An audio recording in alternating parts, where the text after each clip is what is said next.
the fact that my stat screen is not working. So OBS has decided not to refresh any of my browser sources. But anyway, despite the best efforts of everyone, and let me pause real quick while I get the volume back up. I have different volume levels for these games, so there we go. Here we go. It's going to be Phoenix Rising Emerald versus Soak Every Lane.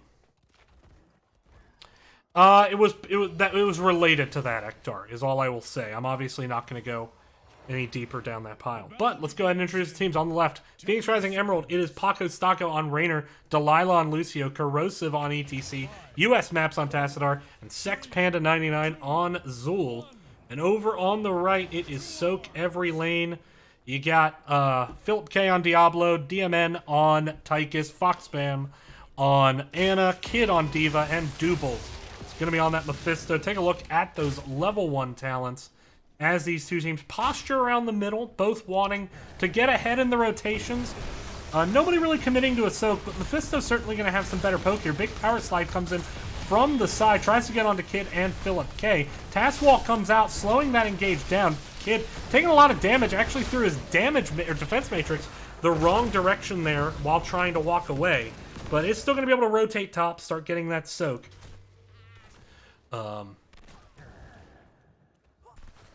Rotation's fairly even so far, but the health bars definitely favoring the side of PRE. Big Power Slide comes through. Diablo, nice little Raynor stun against the Task Wall. I'm sure Task did not intend for his wall to be used in that way. But here we go. So, I haven't actually looked at the new Diva builds. I need to turn my cursor guides off. I haven't really looked at any of the new Diva builds these days to kind of know what any of them are, because I play healer. But I can say that Anna Grenade is a bit of a surprise these days.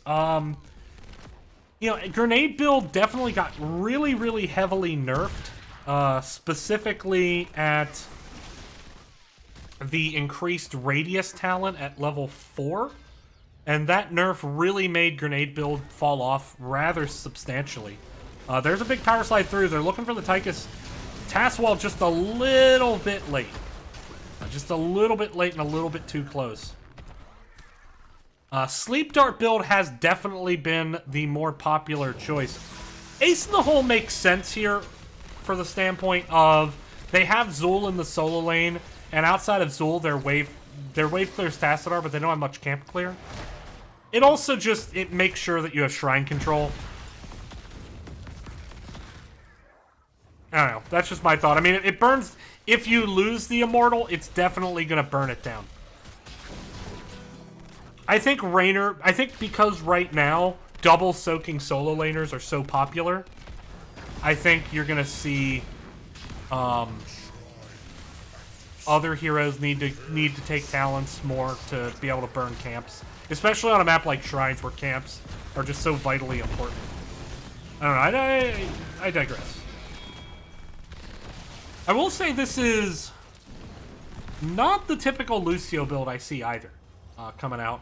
But that said, you know, it's not bad.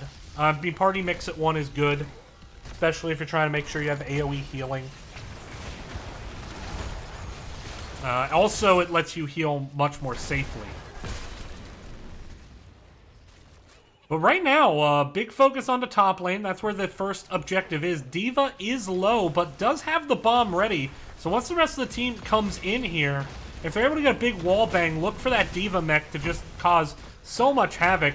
He wants to put that Diva mech right in that left side to prevent the retreat, but at full health, you don't want to just drop it. Both teams posturing up 11-5 right now, so it's definitely very, very close at the moment. ETC's a bit out of position. Diva kind of didn't really get the booster angle she wanted. 13-12, still very even. Caps coming in for ETC and Lucio. Mephisto chunking out a fair amount of damage there. Ooh, Philip K going in very low. There's the Power Slide. Zool Root comes out. And Diablo goes down, and that mech is going to get no value, so this is a big early win for Phoenix Rising Emerald. Soak Every Lane might do themselves a favor by just giving this and getting ready for the defense. Possibly sending D.Va away to Soak. That said, they're still up here, and 33-16 at the moment. There's no chance they actually cap this. Tychus is now rotating away to Soak, but a little bit late for my taste.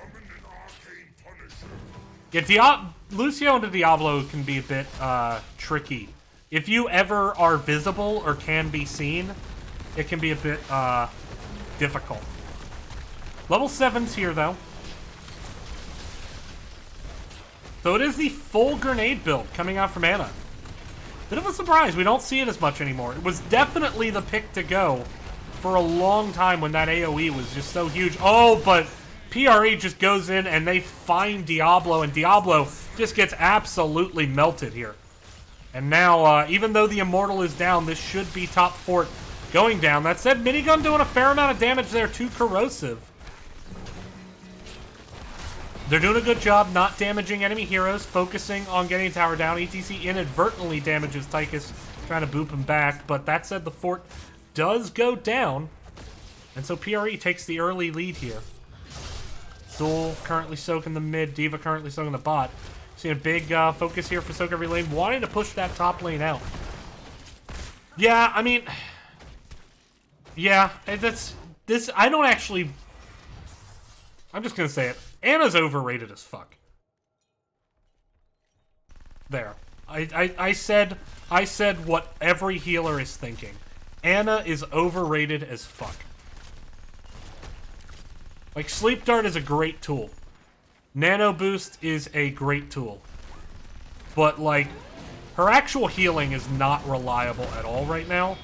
I mean, yes, at top levels of play, but for most of NGS, myself included, that's not relevant.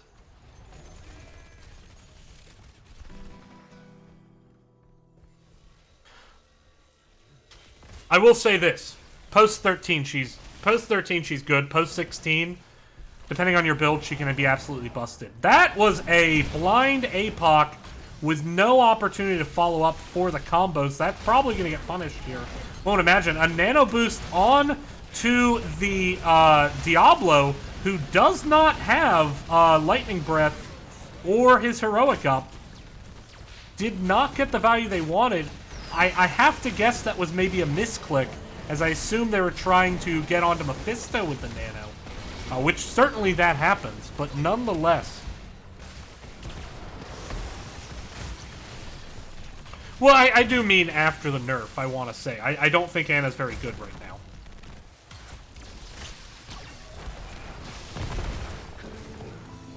I think the worst healer in the game right now is Deckard. Deckard is Volskaya and Infernal Shrines only. Any other map, he is just awful right now.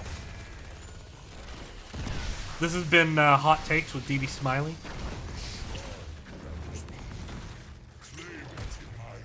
And before you get at me like other healers like Deckard, Deckard is like in the league right now. I think he's the lowest win rate healer with more than 20 games played. I'm pretty sure that's the case. I do know that he's under 40%. Last I checked, he was under a 40% win rate, and it's just because the problem that has continuously been there with Deckard is since they nerfed his potions, they never buffed his other level 4s that relied on potions to compensate. And it was a nerf on his potions to reduce the cooldown. And as a result, Ruby was the only thing that made him viable. Great Engage, no! Lucio manages to slip away with the wall ride, but here comes the big Durance of Hatred. No, the Sound Barrier is going to nullify it out, and it's in fact the Poison Nova doing a ton of damage now, and it looks like the members of Soak Every Lane are going to just get decimated here. And Ana, I don't know if she gets out of this one. I don't think she does. Down goes Ana.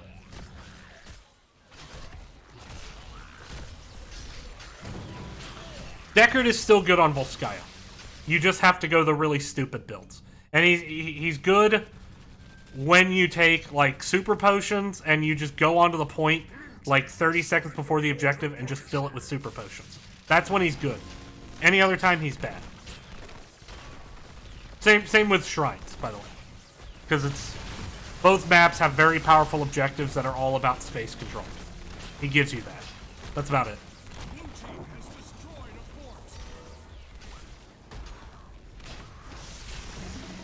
Happy to replay cast.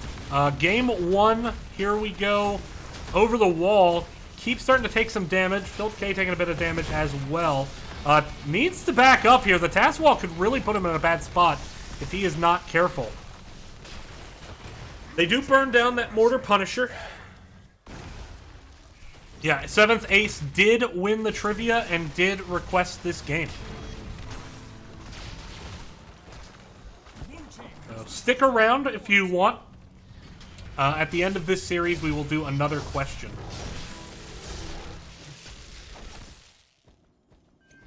All right.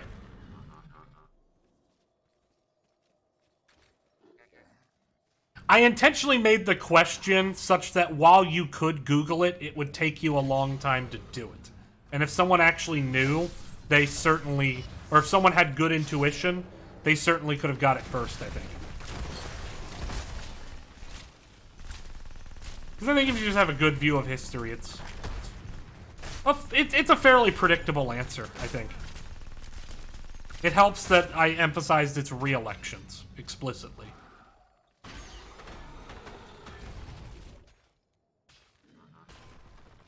Here we go, both teams playing around each other. At the moment, nobody really committing.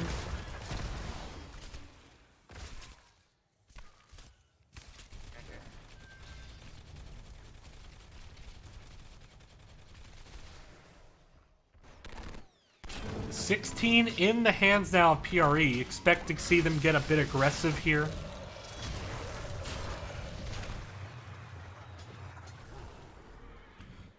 But so far, they haven't really committed to anything, despite this 2-level lead. I mean, I guess at the rate it's going, they certainly could wait for the objective and just play the objective with 16, but now it's starting to get aggressive, pushing top a bit. But Zul is away, so this is a 5-person defense against 4 people.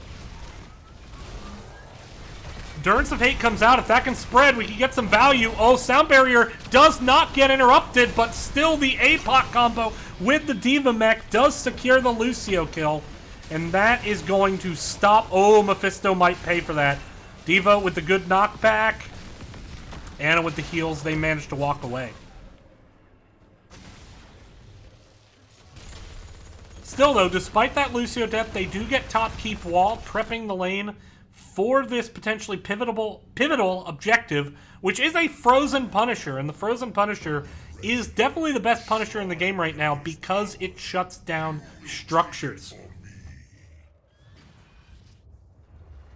Zul, meanwhile, making sure this bottom is pushing nice and hard. That's going to have to get cleaned up as there is a catapult there. It will take out this gate if given enough time. Or at least it'll take out some significant portion of health in that bottom wall. Zul doing a good job keeping these lanes pushed. It's a really good macro performance. But that said, PRE, I think with that Lucio death, gave enough XP that SEL was able to get the soak they needed to find level 16 before this objective started. Diablo, though, maybe overextended. There is the power slide. Task Wall traps him in a bit. He does manage to get around. Looks like he can escape. The question is, can Tychus drop in the Odin for the armor? But it's not going to be enough. And down goes Tychus, and there's a 2-man moth. Gets interrupted by the D.Va. Doubles so very, very low. Now gets popped back as he teleports backwards. Sound Barrier comes out, trying to make sure they can stand out this fight.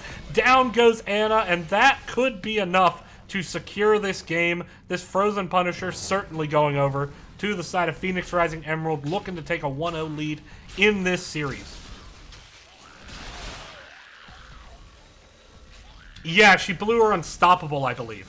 I believe she popped her medallion. Let me check. Yeah, she must, yeah, she popped her medallion. Yeah, that's big brain. Ooh, speaking of times she wishes she might have her medallion. Oof. And so, Great rotation there by PRE. Picking the Diva off and continuing this stagger. That said, Tassadar is about to finish. Are they going to stay bot lane or are they going to rotate top? I think they should rotate top. This is a frozen Punisher after all. Well, it would be play of the game if they win. But I have my doubts. Good Durance of Hatred, but ETC, they just don't have the damage right now. And he survives that. By the way, this Frozen Punisher is now onto the top keep. And here come the members of PRE. Actually looking like they want to push the middle here. Or maybe no, they're going to rotate through the middle. Diablo is isolated. I do not see him getting out. He blew his medallion a bit early. Nothing happening there. A couple of people get stunned by the APOC, but this might be game. As this Punisher is extraordinarily healthy and about to push down the core. It is going to take mid keep shots, though. And a few at that, so maybe that helps SEL on this defense, but I just don't see them saving this core unless this is a massive Durance of Hatred. And it did not spread. It is level 20s, of course, as well. Love to see ETC lock that Storm Shield and snap pick it here. But nonetheless, core goes down, and that is going to be 1-0 in favor of Phoenix Rising Emerald in the first game of this series. So, all right. Hang on. That is not...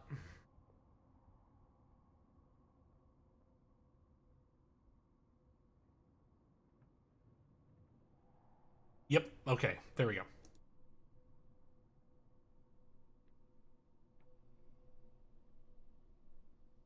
All right. So there we go. So, well, with that, we're going to get set up for game number 2. I'll get that going nice and quick.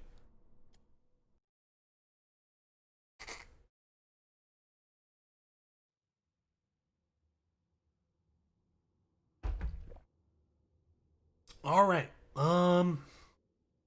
Here we go. Game number 2 is Volskaya.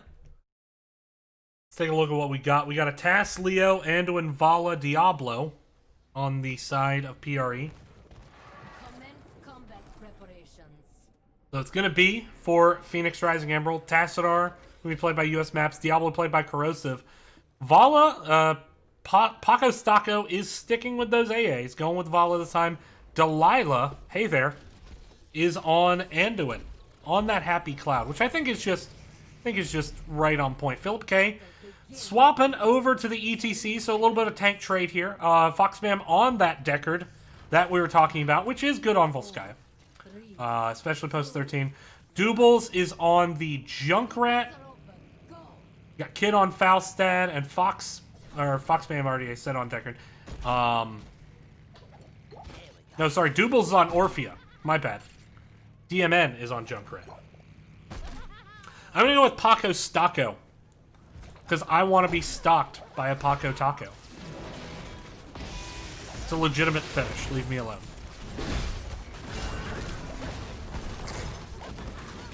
Level 1s. We're going to Hammering build. A Mage stat. Hey. Alright. Haven't seen that one in a while. Probably because it's not very good. Although it can work on a map that's very, very brawly, but you don't want to be a solo lane Falstad going Mage stat, in my opinion. IMO. Prog Rock from the ETC. We got stacking roots coming out from Deckard. On the other side, anything interesting? It is the bold strat from Anduin.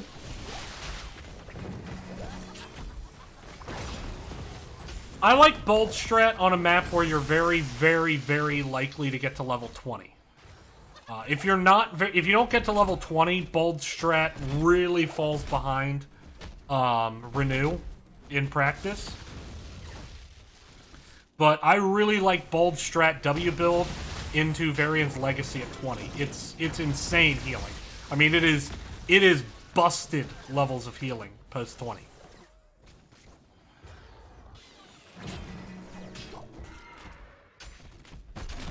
Auto attack build with auto attack talents at And actually, so I've heard the Chastise talent at 4 got really buffed.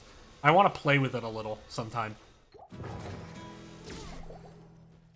Looks like we got an invade coming out early.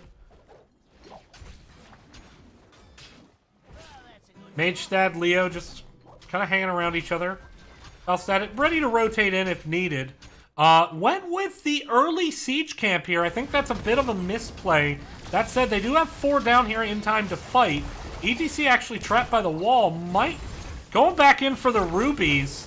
Oh, great play by Diablo pushing away from the rubies, but just not able to get that finish. That said, Junkrat is in a bit of a sticky wicket here. You might just want to drop that turret. Or everyone's just going to eat the Junkrat grenades, and then they'll power slide through and get all the kills anyway. All right. So what we learned today is that Junkrat grenades hurt. And they hurt a lot. Really heads-up play by the members of Soak Every Lane. Going back in, off that grenade damage, getting a ton of value.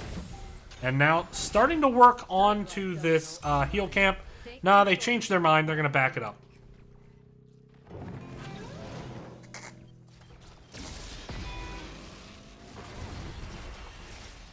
Tasswall not quite connecting. Right now, PRE not doing a very good job soaking at all. They have 3 people here in the bot. They have 2 in the mid. Nobody up top at the moment. So their camp has been cleaned up and is not getting any value. And they're currently down half a level on soak, so they really can't afford to lose this. Even if they're getting channel progress. Level 7 has now kicked over for the side of Soak Every Lane. PRE is going to probably want to find the exit. Diablo maybe a victim a bit of trying to path too hard there. Micro adjusts his pathing too much, got kind of staggered against the wall. But now, finally clearing up this top, they got 2/3 of the way to victory. We'll see if Soak Every Lane can hold this or if PRE gives it another fight. They are going to take this heal camp, however. Not content to rest on their own, Soak Every Lane, they're going to go ahead and grab their own turret. Heal camp getting grabbed by the Vala, of all people. Kind of a risky person to put that on. But here they go. They're going to presumably walk in, drop all their toys. ETC power slides into the backline. Delilah is extremely low, and Orpheus says, "Hey there, Delilah." That's the last time I'll use that joke, by the way. Plain white tees are garbage. Finds the kill, and that should be Soak Every Lane capping this objective.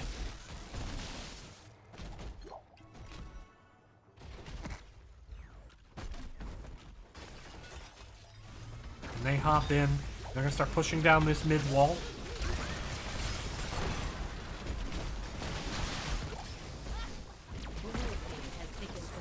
They get one of the towers. They don't finish the other, instead choosing to rotate top. Leo has pushed the lane out, though, so there'll be no minions to split any of his damage. The shield was used there without any allies nearby. Just a note that the shield does not work on the Triglot Protector itself. Only on nearby allies.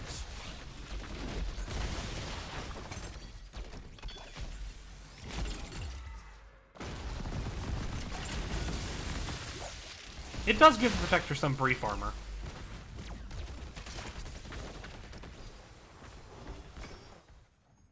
I mean, I guess if that's the goal, that could work. The Protector has been defeated. Interesting.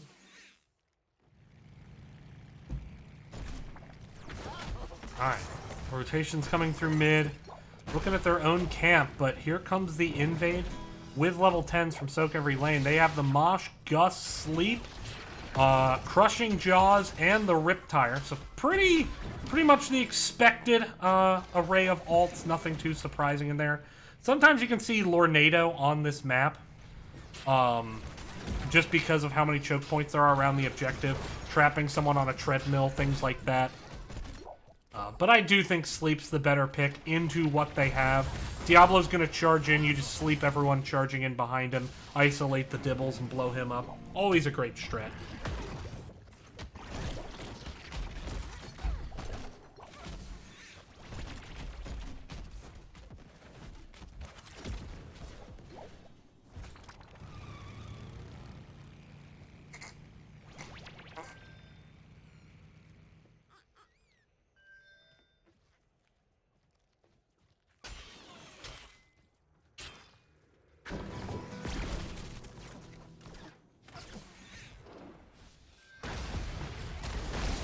They do manage to finish grabbing their turret down here. Now ETC, though, may have a hard time escaping. Ooh, good Mighty Gust by Kid. That can be a tough Mighty Gust to get off because that hallway is so narrow. You can get them just stuck against the wall and they come right back at you. But that was a very good Mighty Gust. Oh, and Vala might be isolated. The APOC combo came out, and actually it's going to help peel out Vala unintentionally. It looked like they were going for that Falstad kill. Did not find it. But the team fight's coming fast and furious here. Still a full level lead of Soak on the side of Soak every lane. Unironically living up to their name, as they have been reliably soaking every lane, especially when compared to Phoenix Rising Emerald.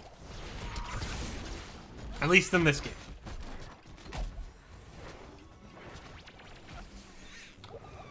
So they will have level 13 heading into this objective. Looks like they might be going for the Leo pick. Could probably turn that into the medic camp if they wanted it. That said, Leo might be one of the harder people to pick off in this game. It's like Urel's up there, Leo's up there. Who else would you say is like super, super hard to pick off? Genji. I mean, he's obvious. I mean, but when is Genji ever in a position that you can pick him off? Maiev can be hard to pick off. I would definitely not say that compared... I would rather be trying to run away from a pick as a Urel or a Leo than a Maiev. Hold that thought. Well, spoilers. Big push coming in bottom for PRE. On the other side, Orphea is going to channel this top point, but they're going to leave Deckard on it. Okay, that's not a pick-off. That's Leo committing suicide. That doesn't count. Oh, he didn't die, actually. Okay, that wasn't there. I was going to say, if he got picked off there, like, that wouldn't be a pick-off. That would be, like, borderline inting. But still, both teams going to trade forts, but you got to think that favors Soak every lane, getting the Triglav Protector percentage very, very high.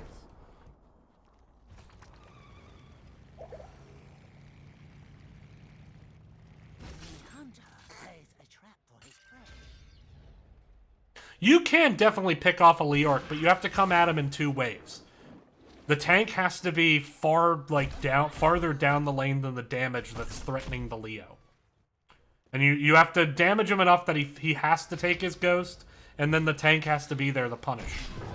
And if you get his ghost down, then yeah, I mean, he'll drop.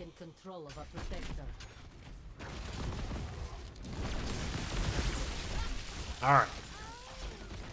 So now they're bringing the Protector down towards bottom. They are not going to finish that mid fort. There is, however, a Reaper camp pushing top. It's going to be countered by a Catapult. That should at least slow it down a bit, but Leo is going to help rectify that, although here comes Falstad. So for now, looks like Soak every lane should be able to get all that Soak as well as get this bottom fort down, and that will certainly open up a win condition heading into objective number 3, as at the rate the teams are going, level 20 is a virtual certainty for at least one of the teams heading into the final objective. Maybe not certain, but it's certainly a high probability. Here comes Leo on the backside.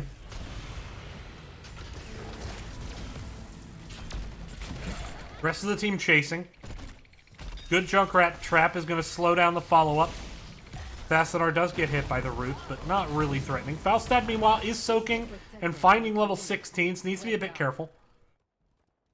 Falstad is very, very hard to gank if he has Gust up. That's one that's hard to gank. Oh, here comes the sleep. Catches 3. They get the ISO onto Diablo. Everyone else now woken up. There's a big APOC for some awkward positioning there. I think ETC just went for the mosh, but got interrupted out of it. He did. Big Riptire damages 4 significantly. Diablo now trying to be the last one to escape. Oh, but that concussion mine might make it impossible for him to get away. And it does, and that is Diablo's souls at a very critical juncture in this game, right as level 16 ticks over for Soak every lane, and they now have a big advantage for the next several minutes, being able to push in aggressively here. Likely take this mid fort, certainly take this heal camp.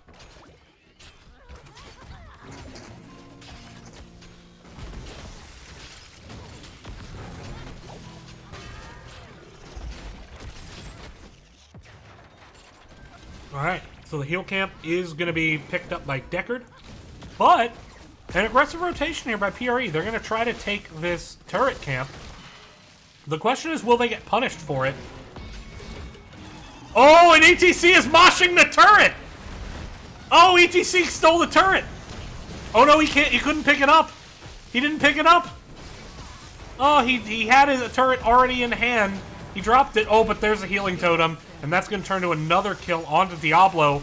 And Tassadar, man, he needs a map right now. He is lost. All right, so there we go. Soak Every Lane getting a big lead in this game now. 7-1 kills. They still have 16 advantage. And they are level 17.5. Just 2.5 levels away from that critical level 20. Equal talent here now, however. So they've turned this, you know, they've stretched this out. This lead that was about a level, they've stretched it out to now 2. And that's a huge difference. I mean, level 19 takes a long time. And if they can maintain a 2-level lead, level 18 also takes forever. Now they want to get that passive XP. That's going to be important for them. We're going to push into this middle. By the way, is anyone else excited for the Icebreaker tournament this weekend? I guess, technically, I shouldn't talk about it, so I won't. Never mind. Wow, did I misestimate the time it would take to get to level 20? I figured one of these teams would at least be close to 20 before the objective starts, and neither are. My instincts my casting instincts are shot. This is what I get for taking a break because I'm working myself to death. I mean, I'd say I'm pulling my hair out, but, you know.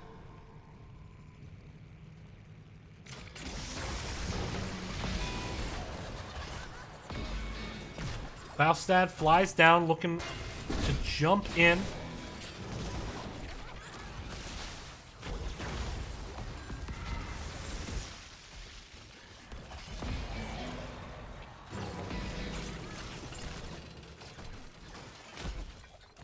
EDC contesting this point for now. Ooh, great route there onto the Diablo who's charging in. Philip K, though, is extremely low, and he's going to drop. That is the first kill. Is there going to be a follow-up? Vala getting just destroyed by Orphea at the moment, so it's a 1-for-1 trade. If Orphea can get the finish onto Delilah or Corrosive, it would be huge. Wasn't able to find it there, though, and has to back up. But that said, those Deckard Super Potions going to allow them to re-engage fairly well.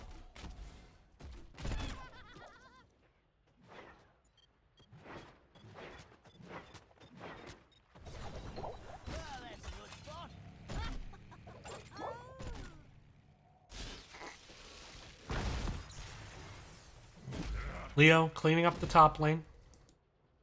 Faustad cleaning up the siege camp. Or the fortification camp. Team comes in to help out. 70% and counting. They do have level 20s now. It is death metal. Auto attack range and damage increase from Faustad. Bit surprised to see that talent, honestly. Well, you know, you got secret weapon. Or no, wait, that's not secret weapon. That's boomerang. I'm pretty surprised to see Nexus Frenzy there. Gonna be honest. But the Respect the Elderly comes out. Certainly gonna allow them to get good finishes on Vala. Pretty standard picks, all told.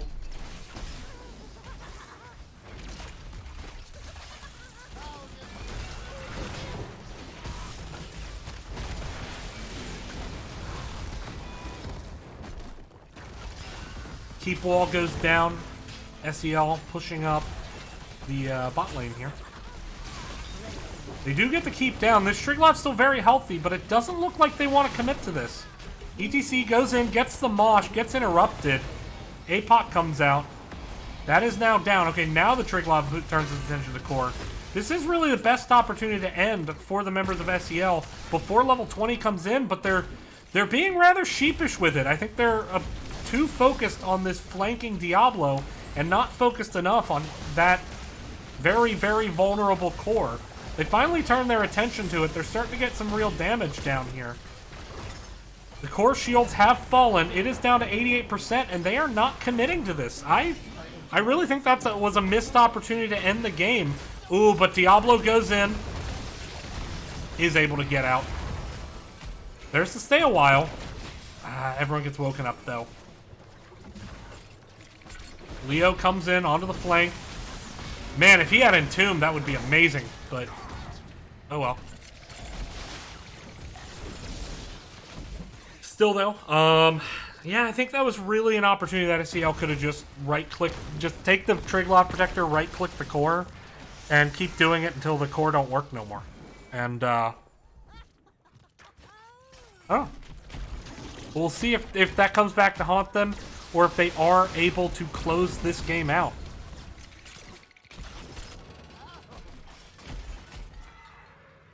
Level 20 is now here for PRE, so that always breathes new life into the team when you get it. Desperate Plea coming out from Anduin. I have liked this talent when the enemy team is very pick-focused. I think the damage on the side of Orphea has been pretty single-target, effectively. So I do like the Desperate Plea pick. That said, anytime you go... I mean, if you're going to go Desperate Plea, why not go Renew? I don't think the Pursued by Grace value is worth it if you don't get Varian's Legacy, honestly.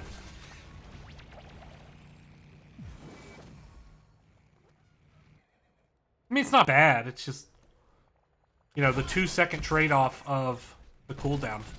I don't know. Then again, I mean, there's enough knockbacks and displacement. Maybe that's what he was worried about. It's not actually being able to finish channels.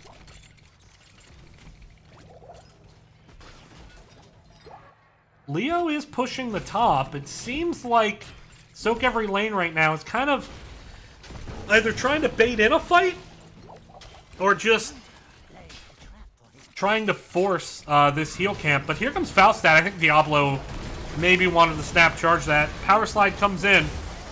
Ooh, there's the Hellgate looking onto Deckard. Did not get the flip, however. There's a big silence. Light Bomb, though, does stun out Philip K.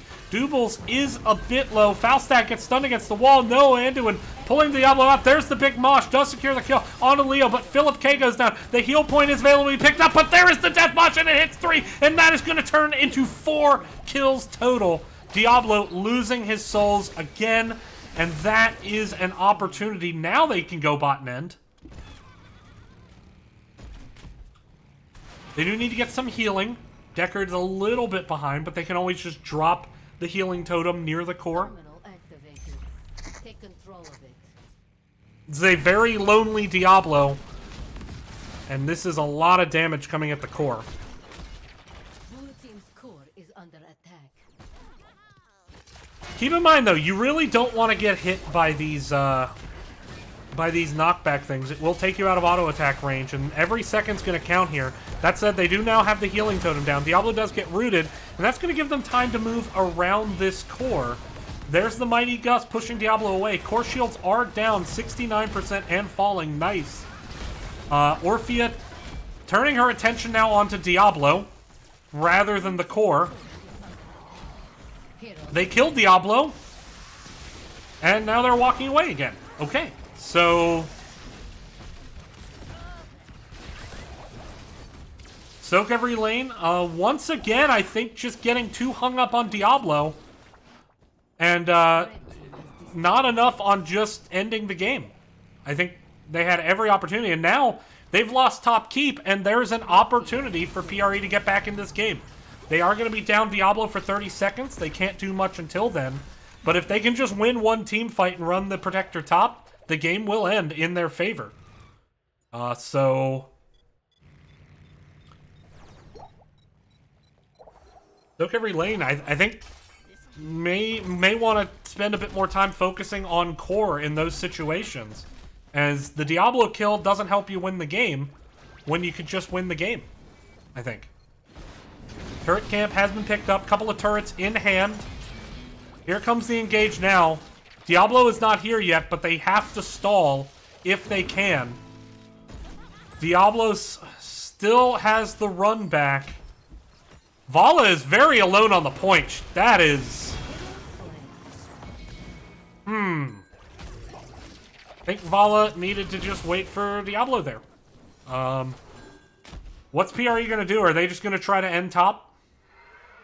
I think they're just going to try to end top. They're looking at Falstad. They get the Hellgate. They get the kill. They could end. Orphea coming back to defend. That's the right call. They don't have great burn, but this is a very close game. They get the sleep. Woken up. Light bomb. Anduin is not focusing the core. Instead, playing a bit around with Orphea. Now starts to throw out some healing.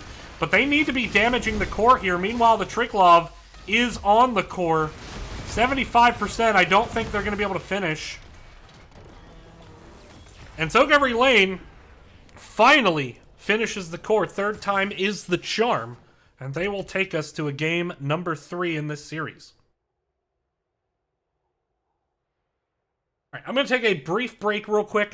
My throat's just a little bit congested, so I'll be right back. Stay tuned.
All right, we're back. So jumping in now to the final game, game number 3 in this series. At the conclusion of game number 3, we will be doing another trivia question.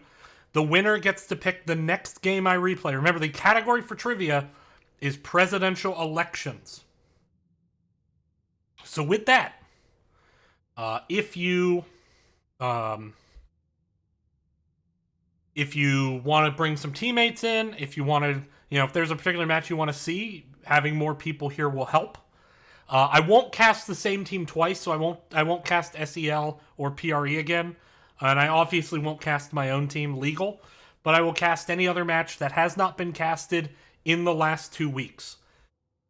So with that, let's go ahead and move into game number 3. It is going to be Alterac Pass.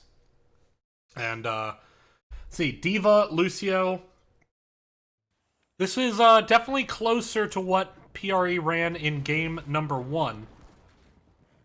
We'll see if that brings the magic back.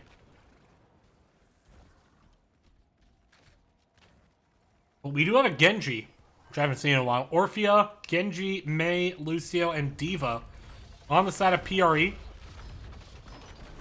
On the other side, though, Junkrat, who's great on the map for his poke. You got the Ragnaros. Lava Wave can be very good here. Although it might be Sulfurous for all I know. Muradin, Greymane, and Deckard Cain once again. Here we go. Soak Every Lane versus PRE.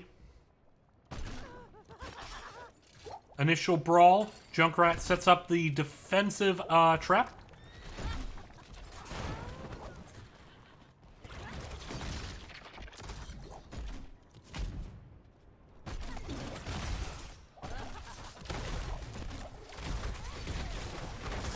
All right, and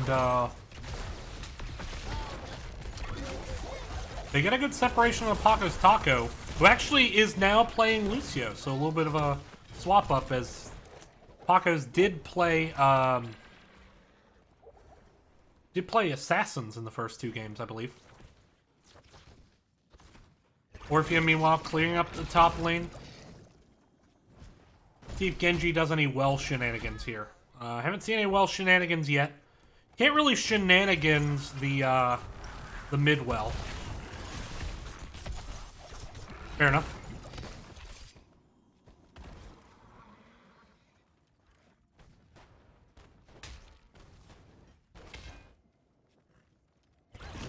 Siege camp being put in the lane by both teams. Of course, Greymane always has an advantage in this type of situation. Junkrat gonna throw a couple grenades out just to give a little bit more help. On the other side, taking a little bit longer, but they're doing okay. And if you actually, the ideal time to grab your camp is right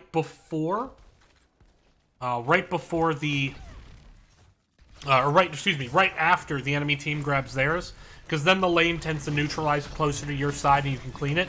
But if you cap just a little bit too late, then they get on your wall, they start doing damage. In this case, it's fairly neutral. So both these camps should go down about the same time. There is a Fire Bat down here that's still doing fairly well. Orphea takes some damage, has to dash on out of there. And I do call these Fire Bats because that's what they are. They're actually coded identical to the Fire Bats on Brax's Holdout. The only difference is there's 3 of them as opposed to 2. Which means they're a lot more dangerous. But given that they're the only camp on this map, effectively, not counting bosses, it makes them very dangerous. And they absolutely can push down a fort if left unattended. I've seen it happen. I've lost keeps to my solo laner not clearing the enemy camp. I'm healer. Like, if I'm clearing it while my team is brawling, things are already going pretty south. Although, admittedly, that is the DB Smiley Storm League experience. Solo soaking lane on the Lucio that the team told me to pick or they would throw. But Lucio is top best!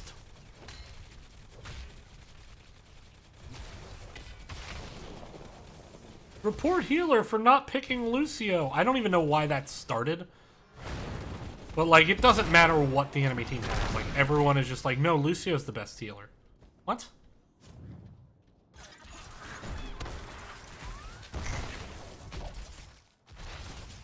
Orphea rotating up towards the top to get that clear.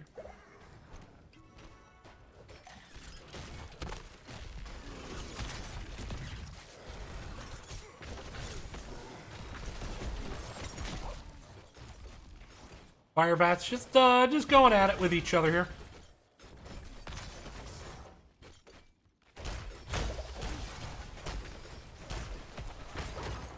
Being cleaned up now. Ooh, there's a gank onto Rag in the bot. He has to run through his own gate to get to safety. That said, it's going to be hard to channel with that Junkrat concussion mine there. And in fact, Junkrat can just post up next to his well and prevent caps all day. And we have a Stuart sighting. Come on up, Stuart. My cat Stuart wanted to jump up. So now an opportunity for Soak Every Lane to push in. And while we are moving in, as soon as this fight is over, we're gonna take a little kitten break. Everyone loves kitten breaks. Ooh, there's a big engage. Huge opportunity. Doubles does go down. That was first blood for the side of PRE, but not without a cost, as the turnaround does come in. Kid, though, getting polished off. Very, very nifty Swift Strike there, so a 2-for-2 trade. Or 2-for-1 trade, excuse me. That should allow a cap to come in. That said, Junkrat not really in the best post-up position. And so 5.6, Philip K is just spam clicking, but you can't really keep that up with the enemy on you. 2, 1.4, 4.2, finally kicks over for PRE. Wins the first objective, but they lose Orphea right as it starts. And that is going to neuter the effectiveness of this objective. But now, time for a kitten break. Kitten break. Back to the game. Grosive in a very rough spot here. Gonna walk away. Grosive, don't die. The people want a kitten break. This is my favorite. His name is Stuart. It's why the channel points are called Stew Bucks. Ooh, perhaps went in a bit too deep. Did Lucio? Granted, the concussion mine helped with that, but it was actually really well played. That was the concussion mine into the trap, I believe. It's just exceptional. Really good play there by DMN. DMN. I'll say it right, I swear. Our cavalry sacrifice will not be in vain. The Frost Wolves are finished. Meanwhile, he is purring. He is purring like a little kitten angel. By the way, this is also the emote for my channel now, is this kitten. Because him's my favorites. Alright. He is a very, very soft kitty, and he's a very, very sweet boy. Soak Every Lane, once again, getting a little bit of an edge on Soak. They're up about half a level. Genji gonna try to pressure up Rag a bit. Greymane currently working on the Firebat camp. Both Firebats once again in the lane. Both teams doing a good job getting their Firebats in. Soak Every Lane doing a better job in the macro at the moment. That's a bit of a weird diva mech. She mech'd behind the wall. And ended up in front of the wall. Collision. Nice Stuart. He's just purring as loud as can be. He's been a good boy. He's ready for trivia questions. Are you guys ready for trivia questions? If you are, tell your friends, tell your neighbors, tell Randy Gonzalez, get in here. The next trivia question will come up as soon as this core, or as soon as one of the cores, I should say, drops. I do not know who won this set. I know it was last night. I probably recorded it, but I intentionally try to avoid remembering who won games that aren't in my division. Because I'm going insane, and B, because then I can't replay cast it. Because, you know, you don't want to replay cast when you know who won the set. Not fun. Rag has finished his Globe Collection quest. You know what Gives to him do. quite a bit more survivability. Meanwhile, though, kind of very spread out over the map are both of these teams. Really just focusing on soaking, not getting a lot done otherwise.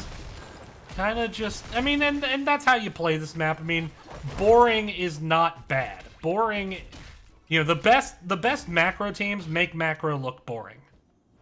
They make it look like, wow, why isn't that enemy team just keeping up with the soak? Fight to the horde. Rag wisely soaking very safely with this Genji nearby. Not wanting to get booped out of position by Lucio and finished off. Both fire bats once again re-entering the lane.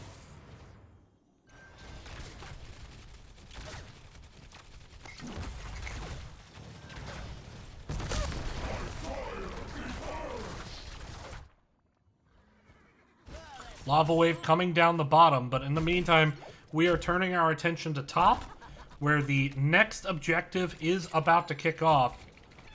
4v4 at the moment. D.Va's starting to rotate in. We'll get there before Greyman, and Rag's actually a little bit out of position. There is a split engage going. Orpheus splits the team once again with the Crushing Jaws. But that said, can they get on to Paco Taco? Snowball pushing Greyman out of the fight. Now Murd and a little bit ISO on the front line. Will he be able to escape? Pops the Avatar, goes back in for the Rubies and the Super Potion. A good job by both healers keeping their team alive. Delilah a little bit low there. But now Sound Barrier is down. Ooh, Corrosive gets knocked away by the Concussion Mine. With that little bit of mobility, that's all they needed. But no real push onto the objective by the members of Soak Every Lane. Instead, focusing on the mid lane itself. And now, once again, perhaps a little split as Rag is in the top. So is D.Va, however. D.Va currently not in her mech, but could jump back in as needed.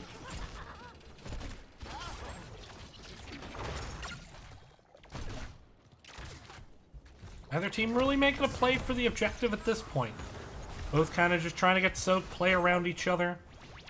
Sometimes the objective on this map can just stall out forever. In fact, it's fairly common that the objective can take a long time. I've seen a game where it was 13 or 14 minutes before the first objective was taken. In fact, both teams were taking bosses while the objective was there, and just leaving one person to defend. But here comes an engage. Nope, May able to get on out. Now a possible flank here by D.Va. Here comes Junkrat. Crushing Jaws should catch onto the Junkrat. It does. Junkrat pops the cleanse, but not able to get away. But still, Lucio goes down, kind of trapped against the wall. And Greyman gets the turnaround kill onto Genji with less than 40 health and surviving. Call the Bee Gees because Greymane is staying alive. Staying alive. That is the Bee Gees, right? I'm not wrong on this fact, am I? I actually am not certain. If that's not the Bee Gees, I just made an ass of myself. Greymane now clearing up the fire bats in the mid while his team defends this objective. Now that they have the channel, it is a 2v3 even if they try to invade. So this should be Soak Every Lane getting this objective. They have the level 16. Delilah goes in. No, gets stunned out before she can turn and finish the Deckard. Now trying to escape. There goes the finish. Greymane with the go for the throat, finding it. And the objective is going to be finished in 1-0. There we go. The Soak Every Lane able to finish up. I already made that joke, but Metaho, sorry about that. By the way, Metaho, you broke 323 Weekly last week. I just want you to know that I hold you personally responsible for breaking my show. Yeah, your Gazlo play was one of my top 5, and as soon as I went to play it, my OBS completely locked up, and then so I had to restart my stream and OBS, and then I couldn't get my top 5 scene working, so I had to do a right monitor capture, and I personally blame your Gazlo. Big push coming into the top. Crushing Jaws. Delilah kind of throwing this Crushing Jaws out without really any CC to initiate, and so it's been rather unreliable. Ice Block now coming in on a Mei, who is a bit low. Go for the throat, will not finish here, though. But they don't get this fort. Rag did get the fort in the mid lane. Genji trying to save bot. Will at least save it for the time being. Both top and bot fort extraordinarily low, however.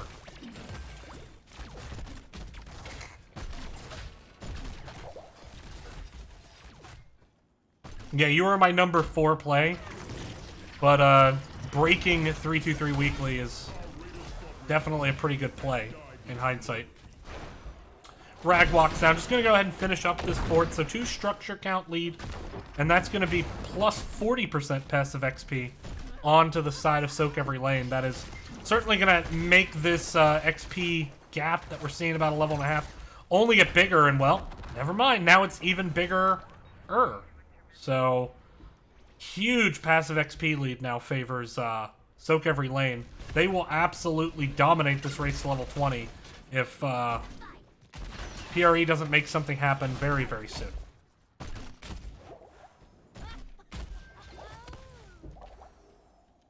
Firebats being taken by the side of PRE. Firebats also currently being taken by Greymane and Rag from Soak Every Lane. They are now in the lane, so that presumably will be where the next fight occurs. No team really posturing up for a boss play. Neither team has great boss burn. I take that back. Greymane always has great boss burn.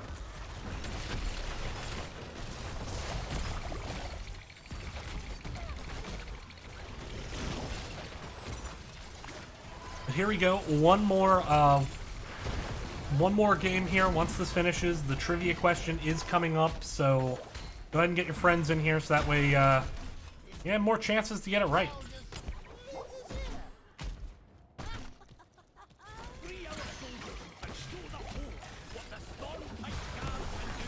D.Va with the big bomb in the back line, and that's actually going to make this engage very rough. Philip K, though, able to dwarf toss out. D.Va did get polished off by the Greymane, trying to get away, and now the return around. Dragon Strike used to re-engage at extremely low health. Not sure what the expectation was there, but whatever it was, it did not work. And that is now a 2-for-0. Murrah kind of stuck in that mud pit, though. Trap is gonna have to get eaten by Lucio. Orphea playing very aggressive, trying to get the finish. Does get zoned off here. 40 seconds, though, so there's plenty of time for PRE to re-engage this, but now level 20 has kicked in. This is game 3. Oh, the scoreboard didn't update. I've been having problems with Soothsayer all day. I had to refresh the browser source. Somehow the browser source didn't auto-update. That is wonky. But anyway, Firebat's now getting cleaned up here. Now Merc's gonna walk off them because the rest of the enemy team is up. They do have 20. It's the rewind, bigger grenades, the respect the elderly. Lava Wave upgrade. Oh, wow. Mei just got isolated. And Orphea's next. That might... With this objective coming down the lane, that might be game with those death timers. Oh, boy. Yeah, Mei got annihilated.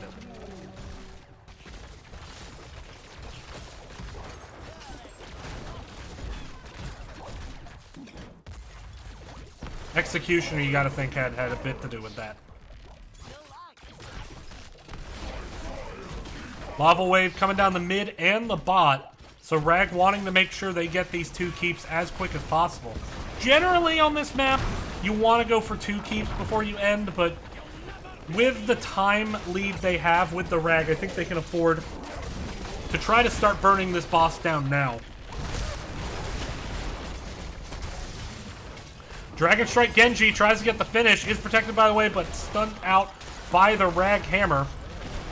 Snowball comes, it does push Deckard away, but this core is falling. 3,000 health, 2,000, and Soak Every Lane. Gonna take the series 2-1. Or I should say they took the series 2-1. After, I'll just admit it, a very, very rough game number 1. Hi there. I'm up here, but Kitten is down here. He's being adorable. He's been in my lap this whole game. So, I did vote today, which is why we have the topic for presidential elections. So with that, let's get to it. The second question is about to come out. Here we go. So here are the rules. If you weren't here earlier, here are the rules. 1. I will ask the question. You get to answer one response. One response max. And if you're wrong, that's it. You don't get to guess again. 2. After 30 seconds,